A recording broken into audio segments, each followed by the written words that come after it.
The world has a tendency to overcomplicate the most beautiful and simple things in this world.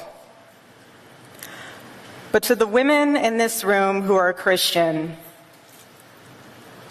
it's actually quite simple. The world will say, your life belongs to you. It does not. Your life belongs to Christ.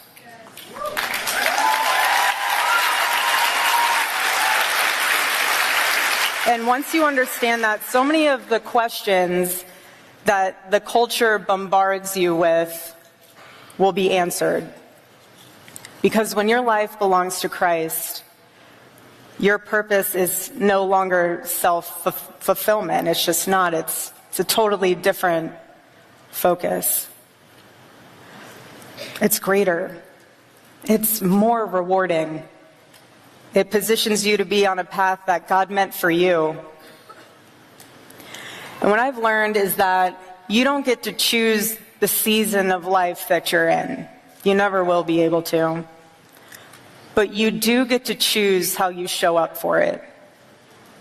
Every single day. When your feet touch the ground, you do get to choose. Even if it takes everything in you to just say, God, give me grace. You choose that. And it's important to remember that happiness comes and goes. It is so fleeting. But the joy of the Lord withstands all. Erica Kirk protects pedophile! Erica Kirk protects pedophile! What's wrong with you people?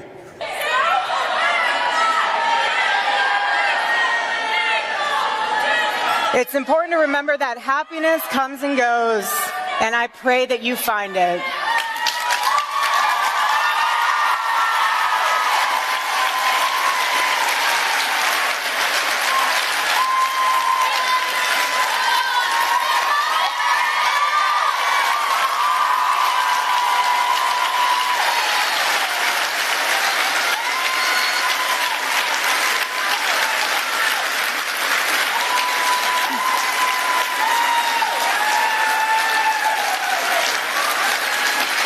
That's an important moment. Love you guys.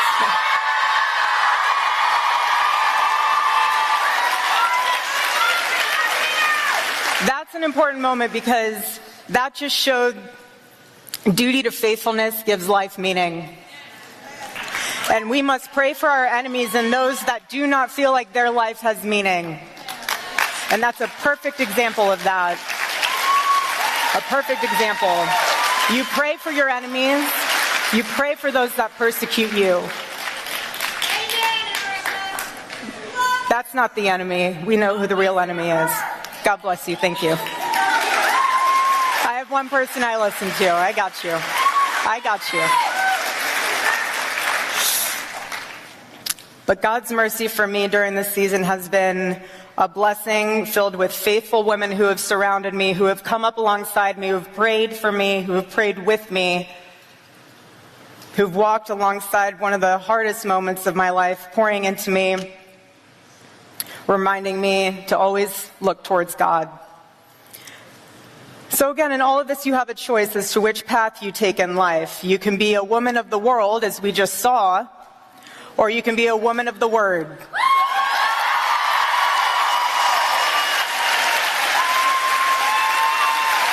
That choice is yours. Which path will you choose? I pray she chooses the right one. Eternity's long.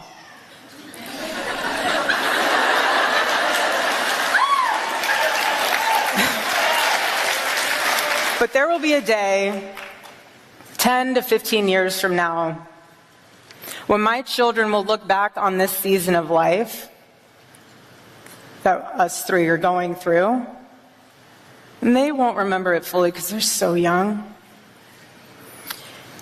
But they will see everything. They will see how this world talked about their father, their mother, even themselves.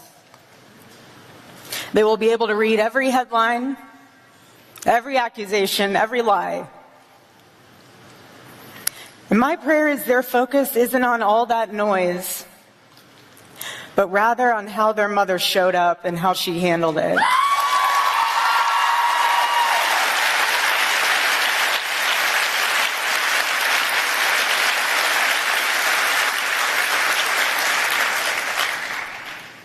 I pray God's wisdom will prevail and they will be able to see the difference in how you can respond to situations that are completely out of your control. I want them to see how you can remain gracious when people are deeply unkind, how you can remain composed and prioritize what matters most in the most chaotic situations, how you can still persevere carrying the cross that God has asked you to carry, and it doesn't turn you bitter. How you can rise above it all when you surrender your life to Christ, knowing the greatest freedom in the world is belonging to God. And knowing that you never have to prove yourself to anybody in this world. Only God. That's all that matters. So every woman in this room is building something. We're all at different points in our life, different seasons, but you're building something. Your habits, your family, your future, your values, your character, you're building that. So again, I'll ask you, what type of woman do you want to be? Whatever you choose, just know that those actions and the action of choosing itself is a deliberate thing. Have more babies than you can afford.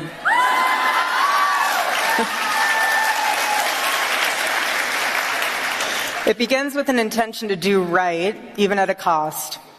And over time, it settles into one and forms character, a fixed disposition that radiates through actions. Every choice made for a good reason makes a good mark in your soul. Every choice made for a bad reason makes a bad mark in your soul. And one day, all of this, this life, every win, every loss, the criticism, the heartbreak, the joy and the sorrow, it'll all be reduced to dust. But what you etched in your soul remains forever. So build a life that can survive eternity. Welcome to the Women's Leadership Summit. We're so grateful. God bless you all.